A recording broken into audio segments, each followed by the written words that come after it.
Usiku wa kuamkia Jumanne, mji wa Beersheba kusini mwa Israel ulijikuta katika hali ya taharuki na maombolezo baada ya kombora la ballistic lililorushwa na Irani kulenga moja kwa moja jengo la makazi na kusababisha vifo vya watu watatu na kujeruhi wengine kadhaa. Kwa mujibu wa taarifa za madaktari wa dharura na mashuhuda wa tukio hilo, shambulio hilo lilitokea karibu saa 8 usiku wakati familia nyingi zilikuwa tayari wamelala majumbani mwao. Kwa mujibu wa shirika la huduma za dharura la Magen David Adom, watu watatu walithibitishwa kufariki dunia katika tukio hilo, huku wengine wasiopungua 7 wakijeruhiwa, wengi wao wakipata majeraha madogo kutokana na vipande vya mabaki ya jengo na vioo vilivyosambaratika.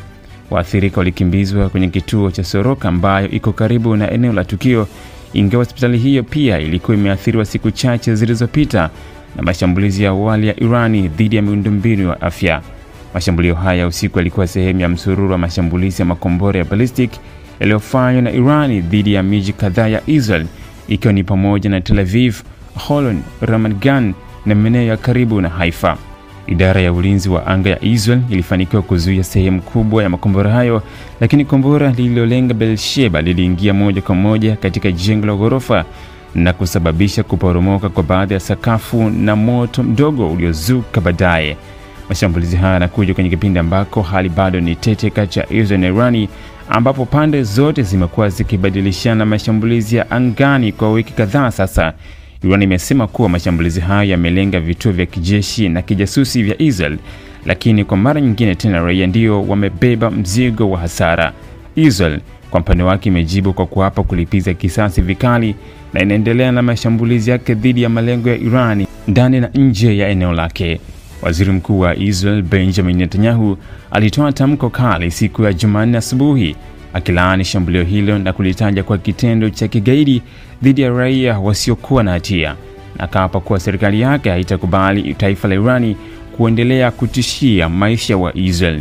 Wakati huo jumuiya ya kimataifa imeanza kutoa matamko ya kutaka pande zote kujizuia ili kuepusha mzozo mkubwa zaidi katika Mashariki ya Kati. Katika mitaa ya Beersheba hali bado ni yasintofahamu, huku wakazi wakihangaika kurejea katika hali ya kawaida. Vikosi vya uokoaji vilionekana vikiendelea kuondoa vifusi na kupeleka misaada kwa manusura.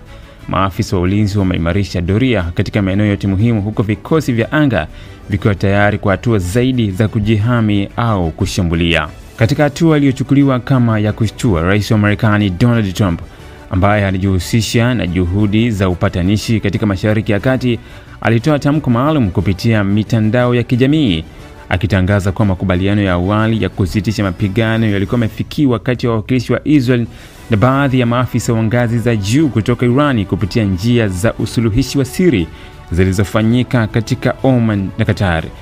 Kwa mujibu wa Trump, makubaliano hayo yalihusisha kusimamisha mashambulizi ya makombora, kuruhusu misaada ya kibinadamu kuingia Gaza na Lebanon, na mazungumzo ya usalama wa pande tatu kushirikisha Umoja wa Mataifa. Hata hivyo, muda mfupi baada ya tangazo hilo, serikali ya Irani ilitoa tamko kali kupitia Wizara ya Mambo ya Nje ikikana kuwa kuna makubaliano yoyote yaliyofikiwa, ikisema kuwa hakuna makubaliano yaliyofikiwa bila kuondolewa kwa vikwazo vya Marekani na kusitishwa kwa mashambulizi ya Israel.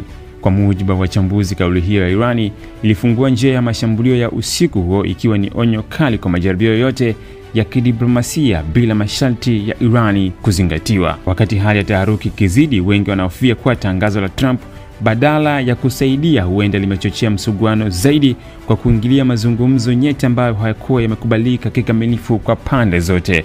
Kwa sasa mashirika ya kimataifa yanatoa wito wa dharura kwa pande zote mbili kuacha mashambulizi na kuzingatia njia za kidiplomasia, huku mataifa jirani yakionya kuwa mzozo huu unaweza kuvuka mipaka sasa na kusababisha vita kamili vya kikanda.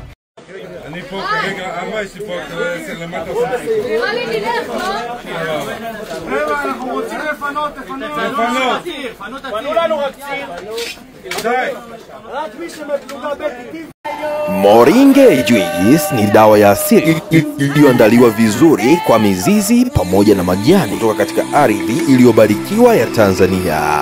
Dawa ya Moringe Juice ipo katika mfumo wa kimiminika ulioandaliwa na wataalamu wa kuandaa tiba asili kutoka Dr. Rose Changa Herbalist African Company. Kila aliyetumia dawa hii ameshuhudia kupona kwa muda mfupi, hasa kwenye kuongeza kinga za mwili. Watu wa HIV mpaka na mshangaa Mungu wengi. Kuna baba mmoja ana wake 5 walikuwa HIV positive. Alivyonitumia majibu ya juzi, nikaona mstari tu moja na watoto.